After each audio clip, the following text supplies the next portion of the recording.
चलिए स्टार्ट करते हैं। पहला क्वेश्चन क्या था सेक्शन ए का, सेल एडेंशन मॉलिक्यूलर। ठीक है, तो उसके बारे में कैसे आप स्टार्ट करोगे, सेल एडेंशन मॉलिक्यूल्स, जिसको आप CAMS शॉर्ट फॉर्म जिसका होता है, are protein that enable cell to interact and adhere to each other as well as to their surroundings. They play a crucial role in various biological process including tissue formation. थोड़ा सा short form use किया गया है, ठीक है, लेकिन आप paper में कंप्लीट लिखना, शॉर्ट फॉर्म आप यूज मत करना, ठीक है। Tissue formation and maintenance, cell signalling, immune response, migration and invasion, फिर क्या, कैंसर मेटास्टेयर। ठीक है, तो देखो कुछ करना नहीं है, आप बस पहले जो भी टॉपिक दे रखा है सेल एडेंशन, तो पहले क्या करो उसके बारे में थोड़ा सा लिखो और उसके फंक्शन को लिख दो, 50 वर्ड्स हो जाएंगे। ठीक है, फिर क्या था हमारे पास, पेरोक्सियम क्या होता है। ठीक है, तो देखो डी ड्यू ये एक साइंटिस्ट थे जिन्होंने 1965 के अंदर आइसोलेट किया था some particle in addition to lysosome that were enrich in some oxidative enzymes such as peroxides, catalase, etc. The name peroxiome are applied because these organelles are specially involve in decomposition of hydrogen peroxide, जिसको आप H2O2 के नाम से भी जानते हो। Peroxisome are found in plants and animal. ठीक है, बस इतना ही करोगे, शॉर्ट फॉर्म आराम से कंप्लीट हो जाएगा। ठीक है, थर्ड क्या था हमारे पास, क्रोमैटिन ऑर्गेनाइजेशन क्या होता है। ठीक है, तो chromatin organisation refers to the 3D structure, या टी मतलब स्ट्रक्चर, ठीक है, of chromatin, the complex of DNA, histone protein and other non-histone protein within the cell nucleus, chromate। ठीक है, फिर क्या, क्रोमेशन organization play a crucial role in regulating gene expression, DNA replication and repair। ठीक है, और क्रोमेटिन ऑर्गेनाइजेशन टाइप, इसके type कितने होते हैं, तो ये 4 टाइप के होते हैं। ठीक है, चलो फिर क्या था हमारे पास, जैक स्टेट पाथवे। ठीक है, तो पहले क्या करो, इसका फुल फॉर्म लिखो, फिर क्या करो उसके बारे में लिखना स्टार्ट करो। JAK STAT pathway is a chain of protein interactions that transmit extracellular signal to the nucleus of the cell where they alter DNA transcription. This pathway regulates many cellular function including cell division, cell death, immune function, organ development। फिर क्या, क्या बोलते हैं यार, प्रोलियोफिल्ट्रेशन। ठीक है, प्रोलियोफिल्ट्रेशन, migration and differentiation. ठीक है, चलो ये बात हो गई जैक स्टेट पाथवे के बारे में। फिर क्या था हमारे पास, टेस्ट क्रॉस विथ एग्जाम्पल। ठीक है, तो when a F1 hybrid is cross with its recessive parent it is called test cross. ठीक है, the test cross ratio of a monohybrid ratio is 1:1, but dihybrid के लिए क्या होता है, रेशियो इज 1:1:1:1। जैसे एग्जांपल में आप ये दिखा सकते हो। ठीक है, तो देखो इस पेपर के अंदर सबसे इंपॉर्टेंट होता है ग्राफ। हमने तो कम ही ग्राफ बनाए हुए हैं क्योंकि आपको ये बात बतानी थी। आप क्या करना, अगर आपको ऐसा लगता है, शॉर्ट में नहीं, हम हमेशा लॉन्ग की बात करेंगे। ठीक है, शॉर्ट में तो कम ही वर्ड्स होते हैं, तो उसमें फिगर कम बनाओ तो ही अच्छा है। ठीक है, क्योंकि 2 ही नंबर मिलने वाले हैं, आप चाहे लिख लो चाहे फिगर बना लो। ठीक है, तो देखो यार, अगर लॉन्ग क्वेश्चन है तो आप कोशिश यही करो कि उसके ऊपर फिगर बनाने का। ठीक है, कोई भी क्वेश्चन पूछ रहा है तो अगर आपको उससे रिलेटेड फिगर आता है तो पहले फिगर बना लो, थोड़ा सा फिगर को एक्सप्लेन कर लो, फिर क्वेश्चन में देखो क्या क्या वर्ड्स आप यूज कर सकते हो जिससे आप अच्छे से उसको और अच्छे से इलाबोरेट कर सकते हो। ठीक है, तो नेक्स्ट बात करते हैं सेक्शन बी के बारे में। इसके अंदर 8 में से 5 करने थे और वर्ड लिमिट 100 दिया था। ठीक है, तो पहला क्वेश्चन क्या था, हमने शॉर्ट नोट बताना था माइक्रोट्यूबुलर और माइक्रोफिलामेंट्स के ऊपर। ठीक है, तो पहले आप माइक्रोट्यूबुलर की बात करोगे, पहले क्या करोगे, उसके डिस्कवरी के बारे में बात करोगे, कहाँ पे वो डिस्कवर हुआ, किसने उसको डिस्कवर किया, तो ये साइंटिस्ट ने उसको डिस्कवर किया था। ठीक है, तो देखो हम पूरा आपको पढ़ के नहीं बताएंगे क्योंकि फालतू में आपका टाइम वेस्ट होगा। आप क्या करो, साथ साथ स्क्रीनशॉट लेते रहना। ठीक है, हम आपको सब बताते रहेंगे कि कहाँ क्या आप यूज करो। तो पहले आप क्या करोगे, उन साइंटिस्ट के बारे में लिखोगे जिन्होंने इसको बनाया था, फिर क्या ये कहाँ से निकाला गया था उसके बारे में बताओगे, फिर इसका नाम कैसे दिया गया इसके बारे में बता दोगे, फिर क्या इसका लेंथ कितना होता है, डायमीटर बता दोगे, फिर क्या ये कहाँ पाया जाता है, यूकैरियोटिक में, प्रोकैरियोटिक में, फ्री स्टेट में कि कंबाइंड स्टेट में, इसके बारे में बात कर लोगे।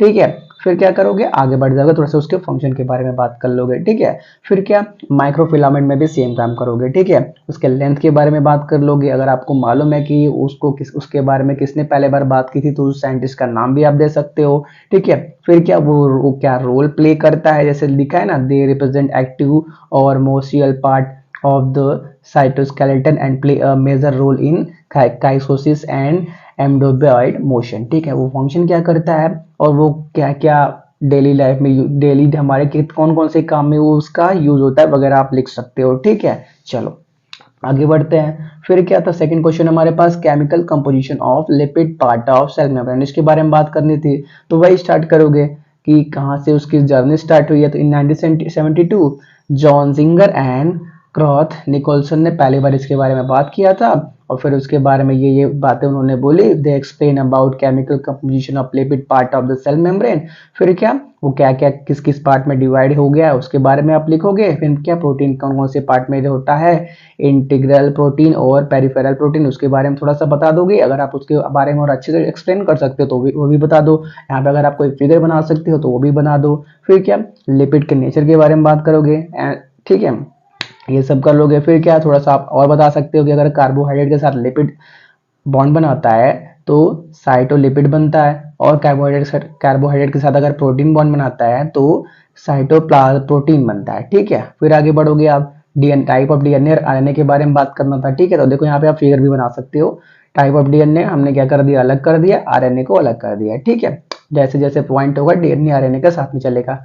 क्या बोला, डीएनए कितने टाइप के होते हैं, 3 टाइप्स के होते हैं। आरएनए कितने टाइप्स के होते हैं, वो भी 3 टाइप के होते हैं। डीएनए, एडीएनए, बीडीएनए और जेडीएनए। आरएनए कौन कौन सा, एमआरएनए, आरएनए और टीआरएनए। बस उसके बारे में थोड़े थोड़े बात रखे गए हैं कि उनका स्ट्रक्चर कैसा होता है, उनका फंक्शन कैसा होता है। ठीक है, सभी डीएनए के बारे में यही बात करी गई है, उनका स्ट्रक्चर और उनका फंक्शन। ठीक है, अगर कहीं आपको ये भी मालूम है कि वो कहाँ पे पाए जाते हैं तो ये भी बता सकते हो। ठीक है, चलो आगे भी बढ़ना था। क्या पूछा था, सिग्नल ट्रांसडक्शन क्या होता है। ठीक है, तो स्टार्ट करोगे। Signal transduction also known as cell signalling is the process by which cell receive and respond to chemical and और physical signal from outside the cell. ठीक है, पहले वो होता क्या है, वो करता है क्या, इसके बारे में लिखोगे। फिर उसके इतिहास को स्टार्ट कर दोगे कि वो कैसे काम करता है। ठीक है, इतिहास मतलब उसके फंक्शन को स्टार्ट कर दो कि कैसे वो काम करता है। ठीक है, वगैरह वगैरह कि अ केमिकल और physical signal bind to a protein receptor और on in the cell which trigger a series of molecular events. These events pass the signal from one molecule to another inside the cell resulting in a specific cellular response. ठीक है, वही लिख दोगे उसके function के बारे में, कैसे वो काम करता है। ठीक है, और वो इंपॉर्टेंट क्यों है उसके बारे में आगे लिख दोगे। फिर क्या, इन्वायरमेंटल सेक्स डिटर्मिनेशन के बारे में बात करना था। ठीक है, तो स्टार्ट कर दोगे ऐसे ही। ठीक है, इन्वायरमेंटल सेक्स डिटर्मिनेशन तो कैसे स्टार्ट करोगे, समटाइम्स इन्वायरमेंटल फैक्टर आल्सो, थोड़ा सा रफली हो गया, इन्वायरमेंटल लिखा हुआ है। ठीक है, sometime environmental factors also determine the sex of a individual such as pH, temperature, humidity. फिर उसके बाद स्टार्ट कर दोगे आगे। In this condition the larva और यंग्स और जनरली हर्मेफेल क्या लिखा हुआ है, hermaphrodite in many species. SPP मतलब स्पीसीज होता है। ठीक है, फिर इससे बायो वाले स्टूडेंट शॉर्ट फॉर्म यूज करते हैं, आप भी समझ गए होंगे। ठीक है, इन many species sex is determined by the temperature at which egg इन क्या बोलते हैं, incubation of temperature and can't be predicted by a zygote in process. This process is termed as temperature dependent sex determination. ठीक है, फिर उसके बारे में लिख दोगे कि कौन कौन, उसके बारे में नहीं, जैसे कि उस कौन कौन से जानवर या जो कौन कौन से बींग के अंदर वो चीज़ देखी जाती है। तो क्रोकोडाइल, टर्टल, लिजार्ड के अंदर ऐसी चीज़ें देखी जाती हैं। ठीक है, जैसे क्रोकोडाइल की बात करो तो जो आपका फीमेल होता है उसका लो टेम्परेचर रहना चाहिए और मेल का हाई टेम्परेचर रहना चाहिए। टर्टल के लिए भी यही है, मेल फीमेल का टेम्परेचर के बारे में बात की गई है कि कहाँ से कहाँ तक रहना चाहिए। ठीक है, फिर क्या, how does genomic imprinting occurs. ठीक है, तो आप क्या कर सकते हो, उसको ग्राफ के माध्यम से भी बता सकते हो और थोड़े थोड़े से इसके बारे में आप लिखते भी रहना। ठीक है, हमने सिर्फ आपको ग्राफ के माध्यम से बता दिया है कि कैसे क्या होता है, लेकिन आप क्या करना, थोड़े थोड़े से वर्ड्स इसके बारे में कंटिन्यू लिखते रहना। ठीक है, फिर क्या था, ऑटोसोमल डोमिनेंट के बारे में बात करना था, तो स्टार्ट कर देना। ऑटोसोमल डोमिनेंट होता क्या है, तो कैसे स्टार्ट करोगे, मोस्ट कॉमन मोड ऑफ मेंडलेशन इनहेरिएंट। ठीक है, इनहेरिटेंस। फिर क्या उसके थोड़े से फंक्शन के बारे में बात करोगे और वो होता क्या है उसके बारे में बात करोगे, ठीक है। आप इसको देख सकते हो, ठीक है। फिर क्या, व्हाट कॉज हाइपर सेंसिटिविटी, ठीक है। तो hyper sensitivity is a an is an on a reaction of the immune system to an antigen or allergen that can cause undesirable effect. It can be a number of factors including, अलग अलग factors के बारे में बात किया गया है, immune system response और क्या एंटीजन, फिर क्या ऑटो इम्यून डिजीज, ठीक है। फिर क्या सेक्शन थर्ड क्या था, लॉन्ग वाले, इसमें से 8 में से 4 करने थे।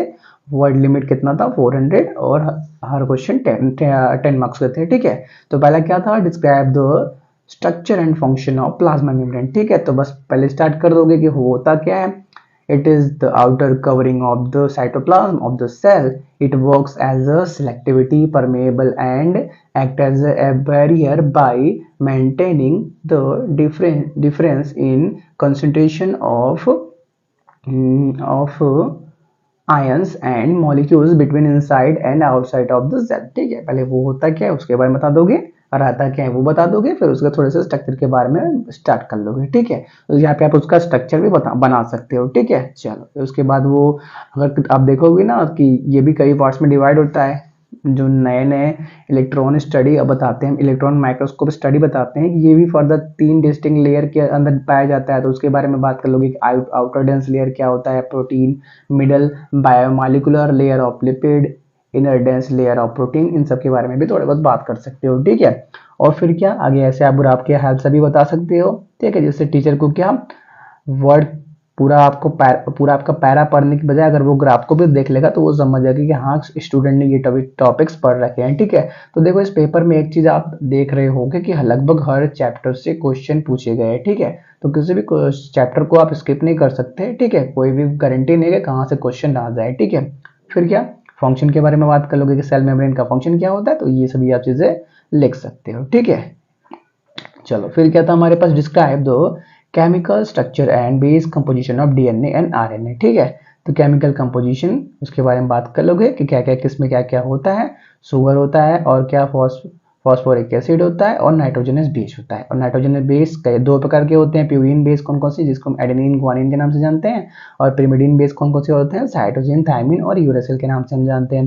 फिर क्या आप ये भी देख लोगे कि डीएनए के अंदर जो ग्वानिन और साइटोसिन होती हैं वो ट्रिपल बॉन्ड हमेशा बनाते हैं और एडेनिन थायमिन के हमेशा डबल बॉन्ड बनाते हैं। और शुगर कैसा होता है, डीऑक्सीराइबोज होता है। और आरएनए के अंदर जो नाइट्रोजनस बेस भी आ जाता है इसके साथ, ग्वानिन और साइटोसिन हमेशा ट्रिपल बॉन्ड बनाते हैं, एडेनिन और यूरेसिल हमेशा डबल बॉन्ड बनाते हैं। और इसके अंदर शुगर कौन सा होता है, राइबोज शुगर होता है। फिर क्या थोड़ा इसके बारे में आप और भी लिख सकते हो, हम सिर्फ शॉर्ट में लिख दिया हुआ है, ठीक है। इसके अंदर बहुत सी चीजें लिखी जा सकती हैं, ठीक है। आप थोड़ा सा आरएनए के बारे में लिख सकते हो, डीएनए के बारे में लिख सकते हो, ठीक है।